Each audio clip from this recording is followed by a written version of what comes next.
So over to Praveen Srivastava sir, and then Murnali ma'am, and then Dr. Prashant, and then we will come to Dr. Ramit Dayar sir. Okay, thank you very much Yes, sir. for this warm welcome. I would just like to share the screen. Is it possible? Yeah, sure, please. Admin, Okay. Sintu sir, please allow them to allow him to screen the share to share the screen. Already allowed, sir. Allowed. Co-host allowed. Yes, sir. Please. Okay. Thank you so much.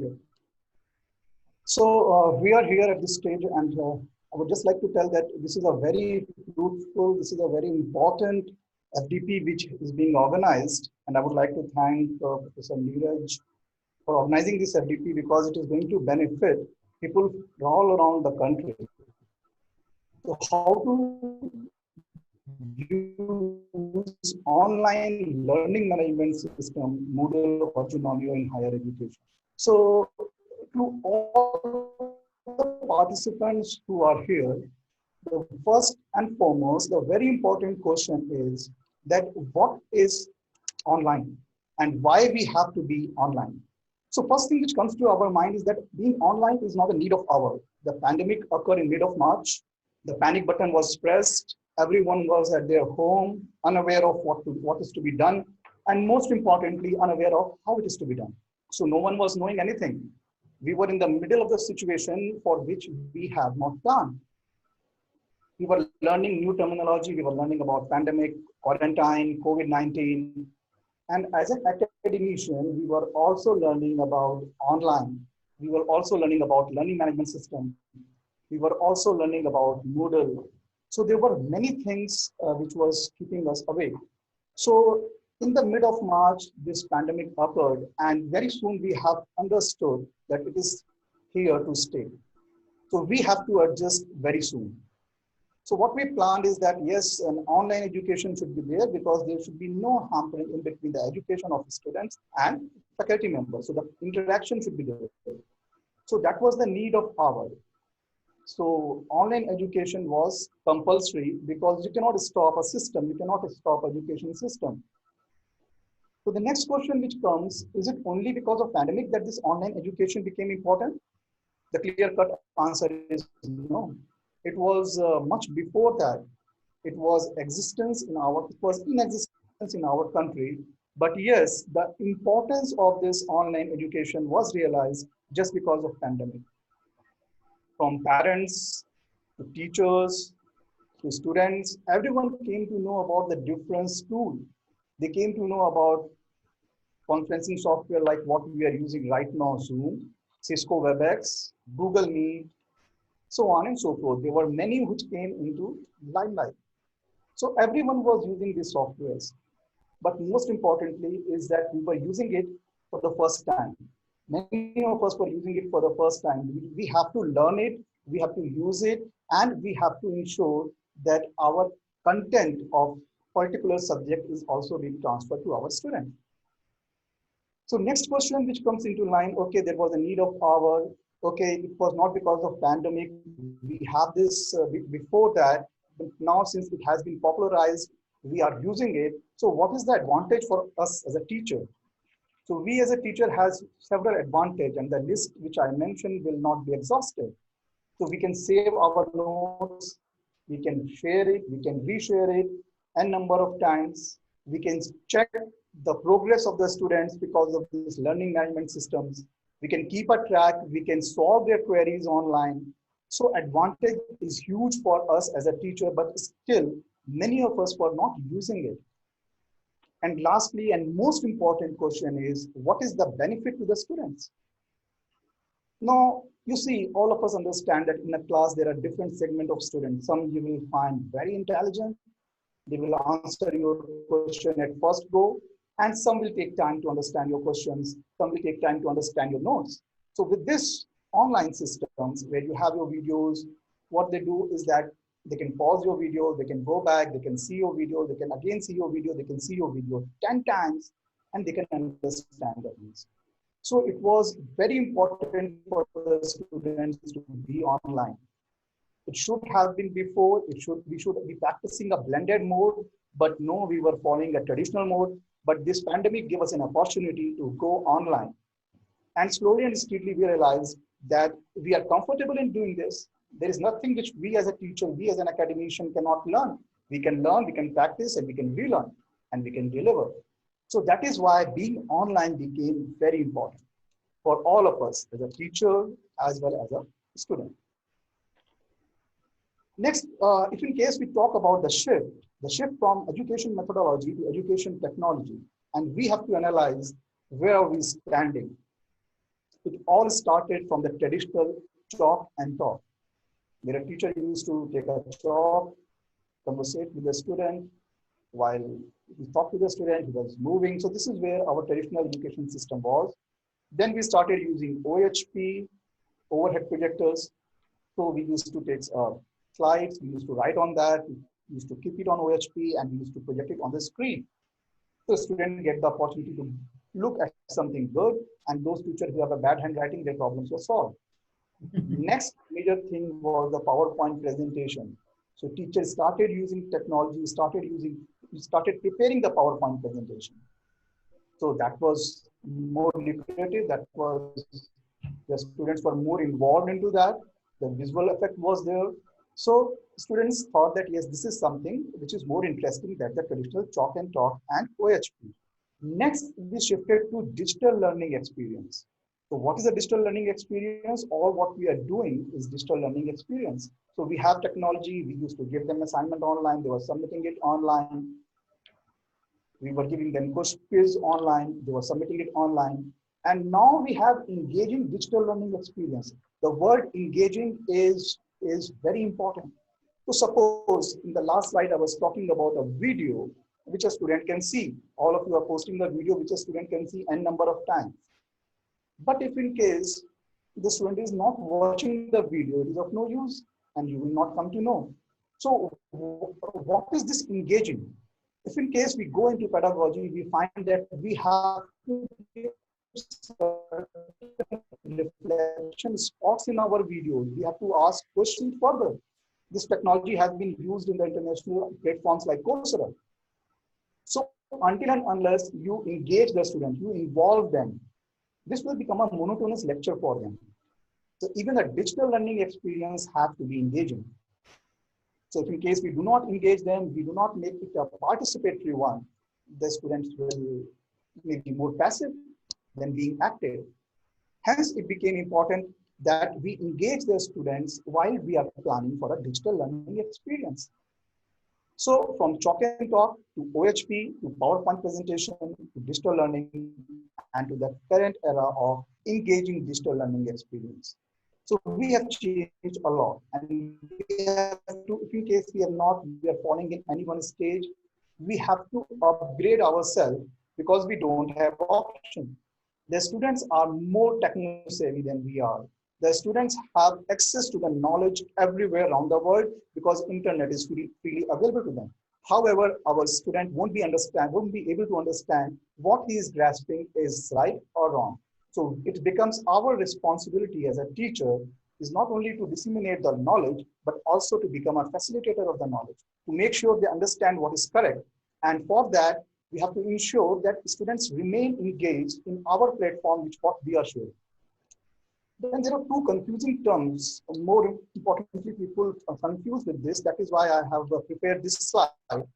If in case you have seen that we have used the word learning management system.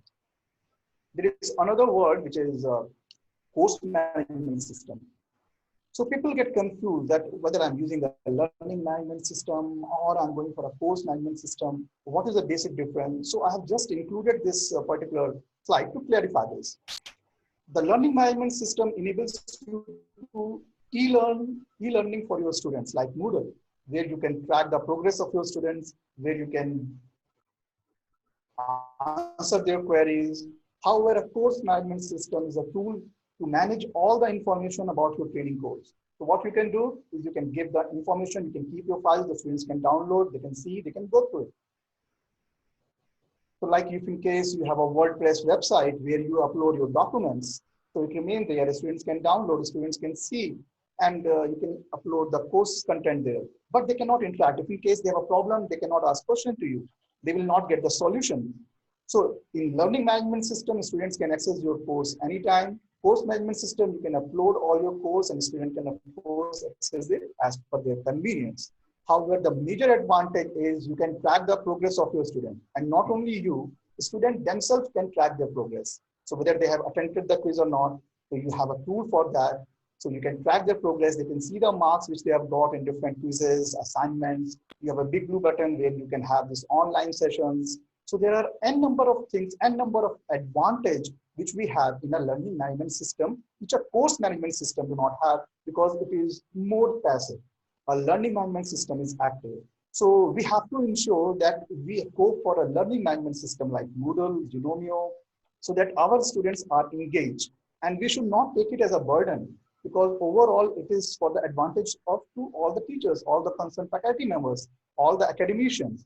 Initially, yes, we have to push a bit harder to frame the course, to frame the content. But once it is said, believe me, you will find it very easy. You will find it more attractive. You will find it more engaging. And you will plan to do new things. You will plan to do new quizzes. So it will be more entertaining for the student and it will be more engaging for the faculty members. Everyone will enjoy it because the learning environment changed. And we keep on saying that it is a teaching learning environment. Believe me, now the thing has changed. It is a learning teaching environment. We have to teach in a way the student want to learn. We cannot teach anything and ensure that the student will learn. No, it is not like that. Not anymore. In such a way that the student learns. So as I was telling that apart from very new word, what we have learned like COVID-19, pandemic, quarantine, and this is also the word which the world has done. That is massive online open course. And this picture tells everything. Massive means everyone, open is everyone, open to anyone.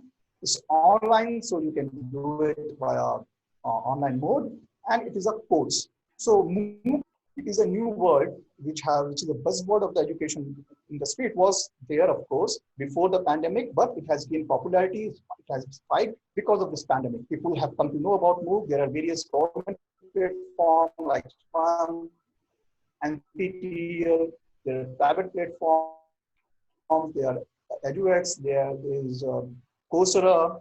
So everyone is having their own MOOC. Coursera, in fact, offered free MOOC programs because of this pandemic. So everyone is going for this online open course. Even IIT Mumbai have their own IIT Bombay X platform where they offer these massive online open courses where people can enroll and they can learn so many things. So this is a need of hour. And what else is a need of hour is to be relevant as a teacher. All the teachers have to be relevant. You cannot sit back and relax that, no, I know this thing. I will go to the class, I will open the book, I will teach. No, days are gone. Students are not there. The students have question to all the content. The students have access to all the content. So we have to make them understand the way they understand. So we have to upgrade our knowledge continuously. We cannot sit back and relax that I know it from the last 20 years, I'm teaching it in the last 15 years. So I have the content ready with me. We have to upgrade ourselves continuously. We get to know what the student has access to. For example, let's say my students, some of them was from Jammu and Kashmir when I was taking the classes. They said, sir, we don't have accessibility to, because we have only 2Gs. So we cannot go online. So how to do it? So they had the WhatsApp. What I was used to do is I am uploading when I used to take a lecture, I used to record it and I used to send them.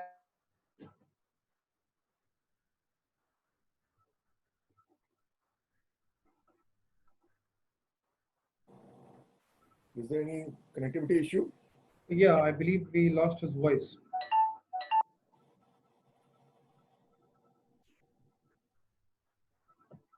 We lost his voice. His PPT is still being seen. So Professor Sintu would try to connect with him. Yeah, we lost him. No, we have lost his connection. Yeah, he has rejoined us.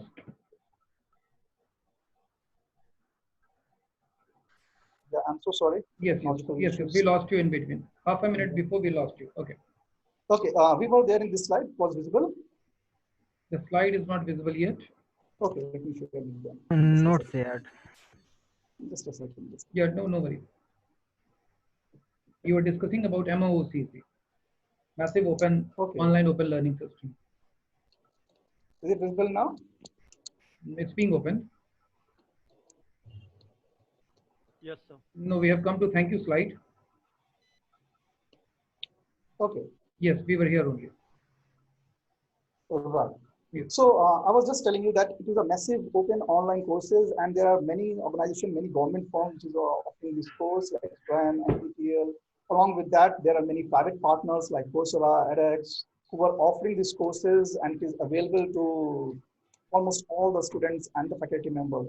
And Coursera, as I was discussing, I do not know whether I was audible at that time or not. No, you are Coursera has audible. made it free. In fact, you have gone to the next slide also. Okay, I finished this. So this is a new buzzword in the education industry, and this is my last slide, so I will not take much of the time. That it is need of the hour to become relevant as a teacher. I was just saying that we cannot sit back and relax that I'm teaching this course since last 15 years, so I know the subject better. This is where we are highly mistaken. Things are changing around the world, and we have to upgrade ourselves. So we have to upgrade our knowledge continuously. We have to get to know the students. I was given, and there only 2G network was there. So some of them who are there from Jammu and Kashmir, they said, sir, we cannot go online. There is an issue of the net connectivity, and we have just noticed this, the connection. So what I used to do is that when I used to give this lecture, I used to record it, and I used to send them via WhatsApp so that they can download it as per their convenience. So as a teacher, now our responsibility has increased, not only to plan the lecture, not only to ensure that how to incorporate this lecture in learning management system, but also to ensure that which learning management system will be best for our students. So they can have access in laptop, they can have access in the PC, they can have access in the mobile.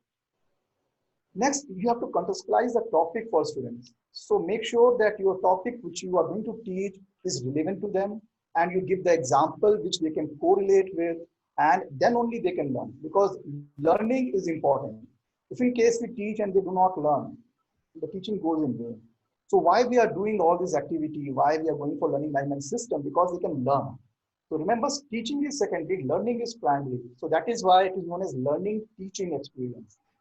So learn the new technology, it will come, it will keep on coming. So as a teacher, we have to learn the technology also before we deliver, and we have to learn how to use this technology. We have to learn how to make it more effective. For example, if in case we want to give animation, there are tools for that. We want to give a poll, there is a tool for that. We want to give quiz, there is a tool for that. So we have to learn this tool, we have to search the net, and believe me, it is very user friendly.